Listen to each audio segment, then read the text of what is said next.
हरियाणा में परिवारवाद के सामने बीजेपी ने टेक दिए घुटने। चुनाव जीतने के लिए सिद्धांतों की निकालेगी अर्थी। 3 सांसदों के सामने झुकेगी बीजेपी।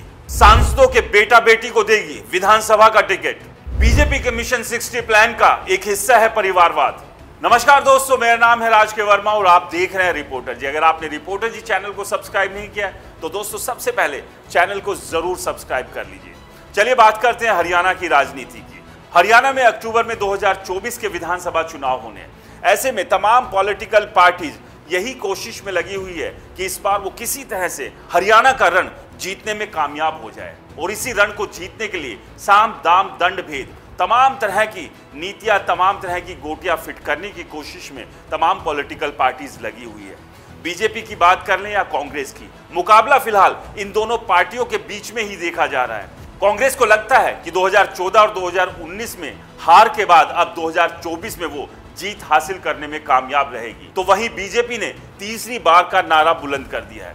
बीजेपी को भी अब उम्मीद होने लगी है कि वो तीसरी बार हरियाणा में सरकार बना सकती है। वैसे 2024 के लोकसभा चुनाव के जो नतीजे आए थे उसके बाद ये उम्मीद काफी हद तक टूट गई थी। बीजेपी और बीजेपी के भीतर के लोगों को लगने लगा था कि इस बार तो कोई दाल गलने वाली है नहीं। लेकिन धीरे धीरे जिस तरह से चुनावी अंगीठी का ताप बढ़ने लगा, बीजेपी को भी लग रहा है कि वो दाल गला सकते हैं। और इस दाल को गलाने के लिए अब वो कुछ भी करने को तैयार है, वो सब भी करने को तैयार है जिसको लेकर वो हमेशा कांग्रेस को कोसते रहे हैं। बिल्कुल, आज हम बात कर रहे हैं परिवारवाद की। आपको याद ही होगा 2014 के बाद से लगातार बीजेपी के निशाने पर अगर कांग्रेस थी तो उसमें से एक बड़ी वजह थी परिवारवाद। और इस परिवारवाद को लेकर गांधी परिवार से लेकर बीजेपी के तमाम उन नेताओं पर बीजेपी उंगली उठाती थी जिनके बच्चे, जिनके परिवार के लोग भी राजनीति में थे। और उन्हें कांग्रेस सांसद बनाने से लेकर विधायक और दूसरे पद देने से पीछे नहीं हटती थी। और तब बीजेपी लगातार ये बात करती थी कि देखिए जनाब,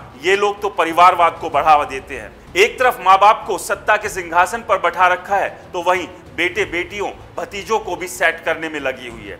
लेकिन अब देखिए चक्कर कुछ ऐसे घूमा है कि अब इसी परिवारवाद के सहारे बीजेपी 2024 का रण जीतने की जुगत में लगी हुई है। अब बीजेपी को लगने लगा है कि परिवारवाद को छोड़कर 2024 के विधानसभा चुनाव हरियाणा में वो जीत नहीं पाएगी। और अब इसी के लिए उसने इस परिवारवाद के सामने घुटने भी टेक दिए हैं और अपने उन सिद्धांतों की अर्थी भी उठाने को तैयार हो गई है जिन सिद्धांतों की बात हमेशा बुलंद होकर बीजेपी करती रहती थी।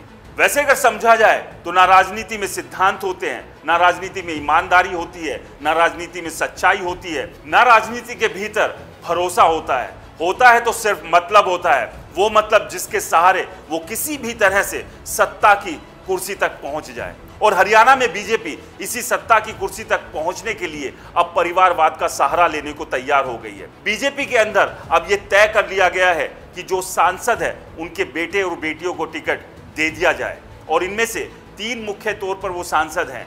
पहले गुरुग्राम लोकसभा से सांसद और केंद्रीय राज्य मंत्री राव इंदरजीत सिंह। राव इंदरजीत सिंह अपनी बेटी आरती राव के लिए पिछले कई सालों से टिकट की मांग कर रहे थे।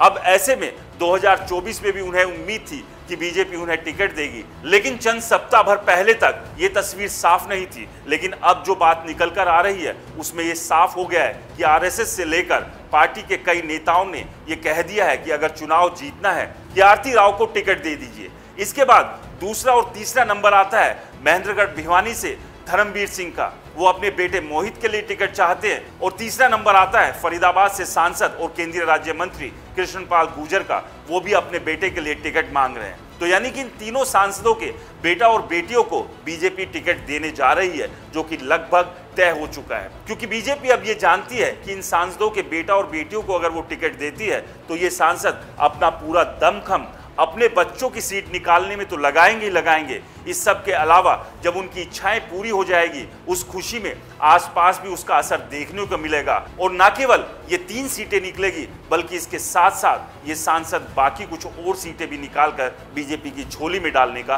काम करेंगे। तो आपको क्या लगता है कि इस परिवारवाद के प्लान के साथ बीजेपी तीसरी बार हरियाणा में सरकार बनाने में कामयाब रहेगी? हमें कमेंट्स कर जरूर बताएं। रिपोर्टर जी चैनल को सब्सक्राइब नहीं किया है तो दोस्तों चैनल को सब्सक्राइब करना ना भूलें।